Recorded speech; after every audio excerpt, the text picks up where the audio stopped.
ፕሬዚደንት ትራምፕ በትላንትናው ዕለት እስራኤልን ከፍልስጤም ጋር አረብ ሀገሮችና ከእስልምና እምነት ተከታይ ከሆኑ ሀገሮች ጋር ያስታርቃል የተባለውን ስምምነት ብሮከር አድርገዋል። ብዙ እስራኤላውያን በተለይ ደግሞ በቀኙ በኩል ያሉ እስራኤላውያን ሊቃወሙት የሚችለው አይነት ስምምነት ነው የሚመስለኝ።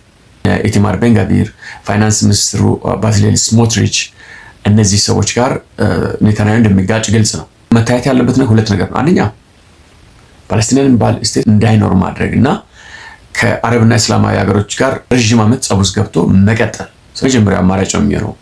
ይሄ አማራጭ ከሆነ ለተወሰኑ ዓመታቶች አስቸጋሪ ነው የሚሆነው። በተለይ ደግሞ አውሮፓ ከእስራኤል ደጋፊነት ወደ ጸረ እስራኤልነት የተቀየረ ኮንቲነንት ስለሆነ ከአውሮፓ ጋር ያለው የንግድና ወታደራዊ ግንኙነት በተወሰነ መልክ ይጎዳል። በሁለተኛው በኩል ደግሞ ጋዛን የመሰለ የሜዲትራኒያን ሲ አካባቢን ለፍልስጤም አሳልፎ መስጠትና ፍልስጤም እዛ ጋር ለወደፊት አገር የመሆን እድል መፍጠር። ከዛ በኋላ ግን ከአረቦች ጋርና ከእስላማዊ አገራቶች ለምሳሌ እንደነ ኢንዶኔዥያ አረብ ሀገራቶች እስራኤልን እንደ ሀገር ሪኮግናይዝ ያደርጋሉ። እነዚህ ሁለቱን ነው ሚዛን ላይ ተቀምጠው የእስራኤላውያን ሪስፖንድ ሊያደርግ የሚችሉት። በዚህ መሰረት በቀኝ በኩል ያለው እስራኤላዊ ቶታሊ ሪጀክት የሚያደርገው ዲሲሽን ነው። በግራ በኩል ያለው ደግሞ 100% ሊቀበል የሚችሉት ውሳኔ ነው። ነገር ግን ያው ኔታንያሁን መተቸታቸውን ይቀጥላሉ። እንደኔ እምነት ግን የሚሆነው እንደዚህ ነው። ሐማስ ሪሊጂየስ ፓርቲ ነው፣ አክራሪ እስላም ነው። በአክራሪ እስልምና አስተምሮ መሰረት ደግሞ እስራኤል የምትባል ሀገር ሪኮግናይዝ ማድረግ ሐራም ነው።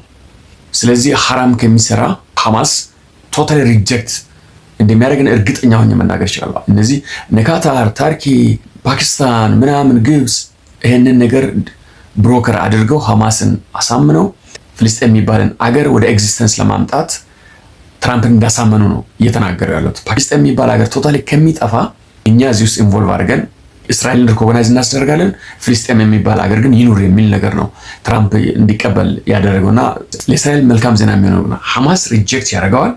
የኢስላሚክ ጂሃድን መግለጫ እያየሁ ነበርና በፍጹም አንቀበልም፣ ይሄ የእስራኤልና የአሜሪካ ስምምነት ነው ብሏል። ዳትስ ጉድ ፓርት። አክራሪ እስልምናን ረዥም ዓመት እንደሚያውቅ ሰው እንደተከታተለ ሰው ሐማስ አይቀበልም። እስከዛሬም ድረስ ስላልተቀበለው ነው እዚህ ሁሉ ውስጥ የተገባው። ሐማስ አልተቀበለም ማለት የሚሆነው አንድ ነገር ነው።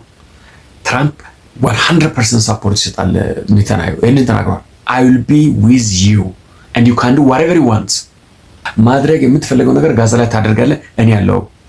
ከዛ በተጨማሪ ደግሞ አውሮፓውያን ይለሳለሳሉ። ምክንያቱም ኦልሬዲ ለፒስ ፕሮሰሱ ኔታንያሁ ሳሚት ስላደረገ ፈረንሳይ ያው ደንቆሮ ስለሆነ እንትን የምላለን እንግሊዝ ትለሳለሳለች። ጀርመን ዊዝ 100 ሰፖርት ከእስራኤል ጎን ትቆማለች እና ሐማስ እንደማይቀበል ኔታንያሁ ያውቀዋል። ለዛም ነው ሳሚት ያደረገው። ከዛ በኋላ እስራኤል ጋዛን ትቆጣጠራለች። ይሄ የኔ ፕሬዲክሽን ነው እና ቦዝ ዌይስ ለእስራኤል ጥሩ ነው።